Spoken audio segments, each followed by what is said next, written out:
What's up, peeps? A few days ago, I promised all of you if we broke 100 comments, I'd react to these two guys that a lot of Call of Duty pros were pissed off at for saying Warzone pros are more skilled than Call of Duty pros. I told you I'd give my reaction to a lot lengthier segment of this podcast, so let's give it a rip. Thank you all for watching. Make sure to leave a like and comment down below.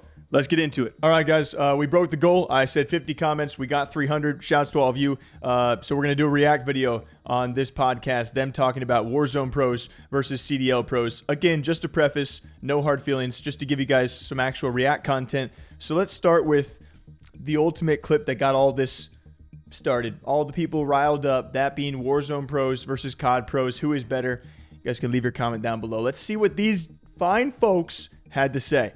Thing that Goat mentioned in chat, which I remember talking about fairly recently. This is obviously true. Good players can make more money just as a content creator and way less stressful than participating in the CDL. This is also true too. The best CDL team in the world is not composed of the best Call of Duty players in the world. Okay, there are so many things that they say right off the rip that you have to like try and backtrack a little bit. First and foremost, can people make more money in content or streaming as opposed to being in the CDL? Even dissecting that is a bit odd because that's not true for every single Call of Duty pro player out there. When you look across Call of Duty content, it's very hard to get into streaming and to get into a YouTube channel that actually makes you substantial amounts of money compared to the league minimum. Now, if you're going in general, right, streamers typically make more than pro players in those games, especially if you're looking at top end streamers. Yes, the ceiling for streamers is much higher than is for pro players in esports. I generally agree. But then he goes right from that into saying that the best CDL players are not in the CDL. And so everything they say, I'm just like, I can't focus on one topic at a time. World, I guarantee it. The best Call of Duty players would rather just be streamers. Yeah. Play whenever they want. Don't have to do scrims for 12 hours a day. Don't have to live in some content house. Don't have to travel to LANs and have all that stress for a championship prize pool of what, 250,000 divided by 5 people. I mean, so he's saying that the best Call of Duty players in the world are not in the CDL, which I would love to hear some pro players try and refute because I'm just another random Joe giving my opinion. But to say that the best Call of Duty players are not in the Call of Duty League after a decade of these professional players playing is a bit absurd. Like, certainly I would say most of the best Call of Duty players in the world are in the CDL, and they act as if you're not a top Call of Duty player, you could just have a YouTube channel where you're making hundreds of thousands of dollars or have a stream.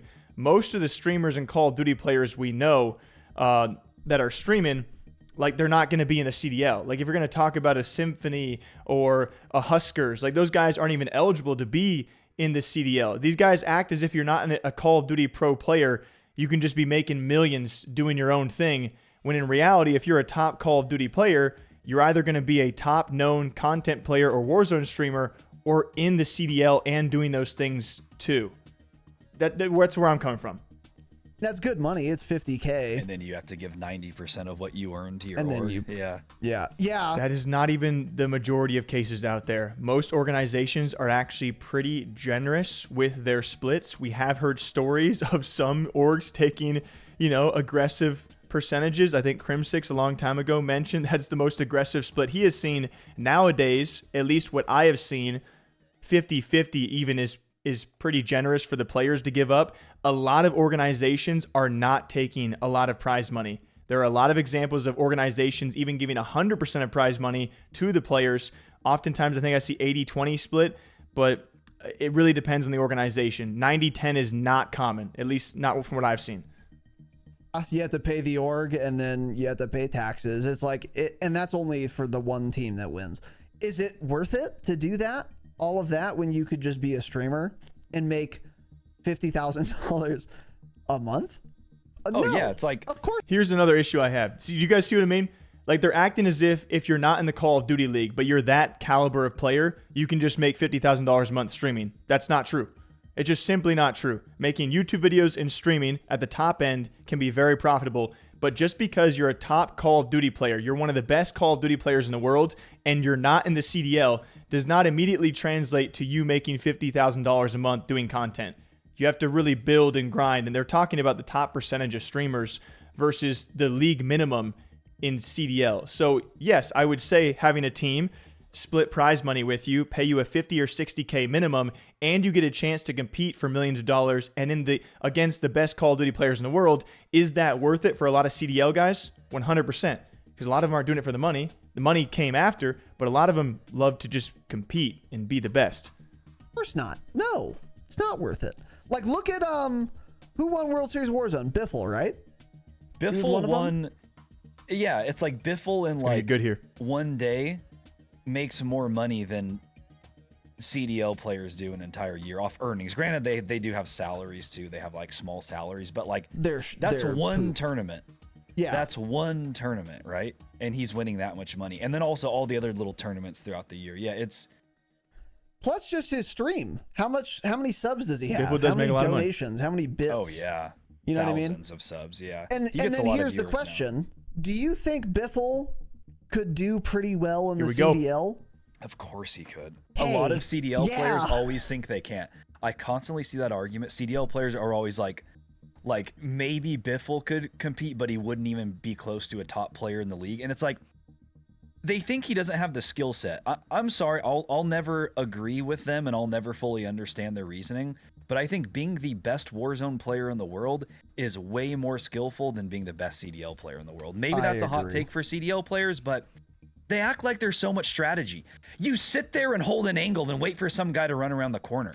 That is the most casual opinion you can ever have. I mean, guys, I got no hard feelings towards these peeps, but if you're going to analyze any esport, any video game with that kind of wording, you're going to get crucified. These are guys who have been playing the game since they were 6 years old, oftentimes picking up a controller for the first time, have been pro players for probably a handful of years minimum, dedicating their entire lives to learning these maps, learning each new iteration of Call of Duty, the gun skill in general, and everything else. When you're going up against other top-tier players, to say and argue that Call of Duty League players are just holding angles is absurdly naive to say.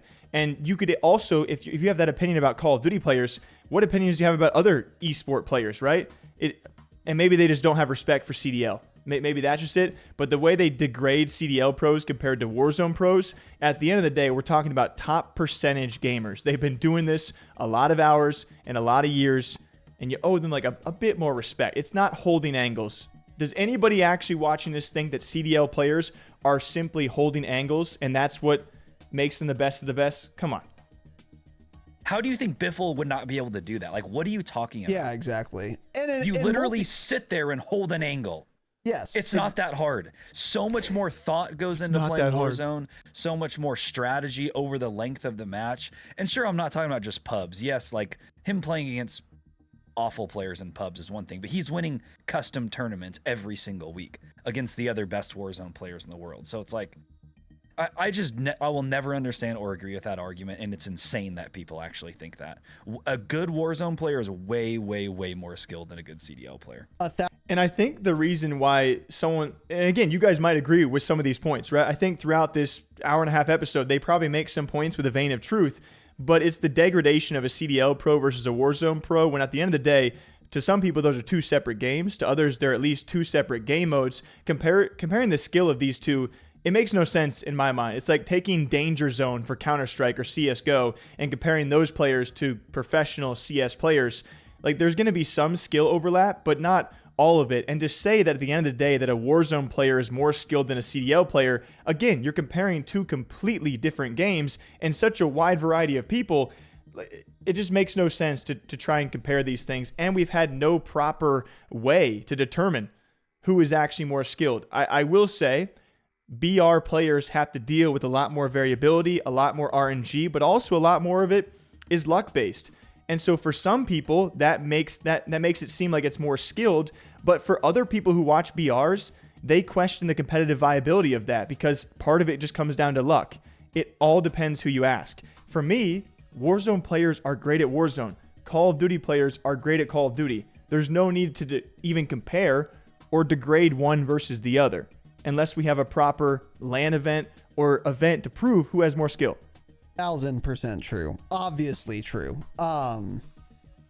Yeah, I mean, if you just think about it, it's like, dude, by the time the first CDL LAN event happens, every single player playing has played on every single map, in every single mode, from every single spawn possible. That's every esport out there. Every esport pro out there. Once you have done enough scrimming, which they all do, scrimmaging, then the play space is static. It's the same every time. Okay, we're playing LSELO control. I spawned this side. I've done this 1,000 times. I know exactly what to do and where to go and how this is going to play. Every time. It's way less dynamic and reactive than Warzone. In Warzone, that's never true. You're playing on the same big map, sure, but that is not the same as multiplayer. So yeah, the point is, Biffle could easily be in the CDL if he wanted to be.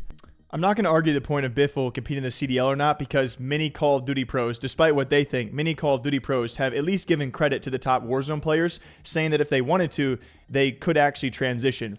But again, to kind of like denounce what it takes to strategize and rotations and utility and teammates and the actual variability that can happen in those small moments in Call of Duty. And it's also extremely fast paced. You don't have an opportunity to be bought back, and your teammates can do anything. And you do have whatever utility is actually allowed. And rotations and spawns are ever changing in Call of Duty. Although the same situation is typically set up, the variables are still there. And again, that could be said for any other pro player out there, especially if you look towards a game like Counter-Strike or Valorant. But then you add in abilities and you add in what their utility might be. Every game has their variables. It just seems that they think that Call of Duty League is somehow the same situation, the same plays every single time, when in the mind of a pro player, I don't think that's the case. But he doesn't want to be, because he can just make more money streaming and playing Warzone. Way more money. He would take a massive pay cut if he went to the CDL. This is true. This is true. And it's Everyone way knows less that. stressful. So how many other players are out there like Biffle? How many other Not many. Really how many of the best Call of Duty players does the CDL just not have? Probably quite a few, honestly. And when you look at another like Based on what? competitive league like basketball, for example, how many of the best basketball players in the world are not in the NBA? I'll give you an answer. 0. None. Literally none, right? If you're the best basketball player in the world, you're in the NBA, because that's where you make the most money doing it. Okay, so I think I understand a little bit of the point. But to say that all of the best basketball players in the world are in the NBA, I think you would face some sort of refute from actual NBA players. I'm not a huge basketball fan myself, but the first point being, he says there are a lot of really, really good Call of Duty players not in the CDL, that a lot of your best Call of Duty players are not in the CDL. The basis for that being Biffle being in Warzone. And so we are assuming that there are other Biffles out there that are then not a popular streamer or not a popular Warzone player or not a known Call of Duty figure somewhere in the world. To say that there are a lot or a ton of really, really good Call of Duty players that would compete against these pros that are not in the CDL, like maybe it's true, but you also have to remember the CDL is 50 people. The NBA is what, 500? So there's a bit more of a pool there. But yes, if you're going to limit your game to 50 people, there are going to be really good players that are not in that 50 player pool. There's millions of people that play Call of Duty. So obviously that the best of the best are probably going to be concentrated inside that top 50. But yes, there's going to be other people that are good. They have to be discovered somehow. I don't really understand like what the point is here to make, right? Like talent has to be discovered. Discovering Call of Duty talent is probably pretty freaking hard. And at the end of the day, even if you discover that talent, you're taking a risk on that talent to bring them into the CDL, which has 50 players. So yes, there are some great Call of Duty players not in a 50-player league. Yes. Yeah. That's just not true for the best Call of Duty player in the world and CDL. So that's another reason that I think CDL is falling off, because that was back in 2013. If you were the best Call of Duty player in the world, you would make the most money by participating in the CDL. That's just not true anymore. So that would be another reason that the CDL is falling off. They don't have the best players anymore. Now, granted, they're not bad. I mean, CDL players are still really good, but they're not the best of the best anymore. It's just, Yeah. it doesn't. So saying that the CDL is not the best of the best Call of Duty players anymore because they went into franchising with 12 teams and cut off the talent pool. The players in the CDL are amidst the best to ever play the game. Having new talent come in and overtake those 50 spots is dang near impossible because of the situation the league has been put in. But to say that the Call of Duty League has fallen off because the best players are no longer competing, when most of the best players are still there, there's just some that have to, go through challengers or, have to retire. The CDL is falling off for a wide variety of reasons that has nothing to do with the player talent levels. Let's just say that. Doesn't make sense to be in the CDL if you are a good Call of Duty player. Yeah, so I was looking. Shifty was the other one. There were, because like people say like Biffle could compete in the CDL, and then there was talk of Shifty could also probably compete, and all the CDL kids were mad at that. They're like, no, he couldn't. He would never last in the CDL. This, that. Like, Yeah, those people are stupid. hey, he plays scrims for 2 or 3 months, and he's as good or better than half of them. Yeah. 100%. Yeah, 100%. So, anyway.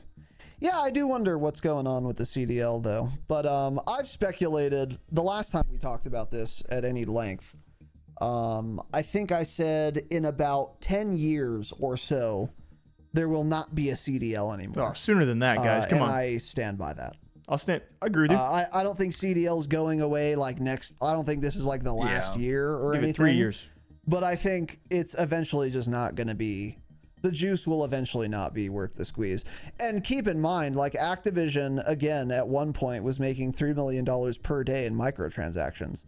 Why go through all the labor of having a league when you're just making so much cash by hiring some guy for your art department and paying him? I think that's probably the majority of that debate. I do agree. The CDL is, I don't think it's very healthy for the ecosystem. At the end of the day, though, when it comes to pitting Warzone and Call of Duty players against each other, we saw a lot of responses out there. We saw Nadeshot give a response. We saw Octane give some responses. We saw Methods and many others. Most of them were kind of brash with their opinion because, it's two random guys, just like me, a random guy voicing our opinions on the whole thing. I'll stand up where what I said is there's no need to compare Call of Duty pro players to Warzone pro players.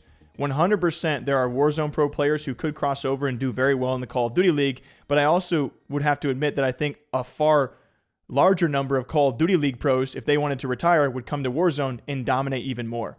But we have to have that even environment to have these guys face off against each other. In a typical Warzone format, Warzone players are going to dominate. CDL players, if they dedicate the proper time, would I think eventually grow to dominate even more. But if you give a top Warzone pro some time in CDL, I think they would also be able to compete. There's a lot of overlap over there, but at the end of the day, it's two separate game modes, to some people, two separate games. And so I think comparing them is kind of a waste of time.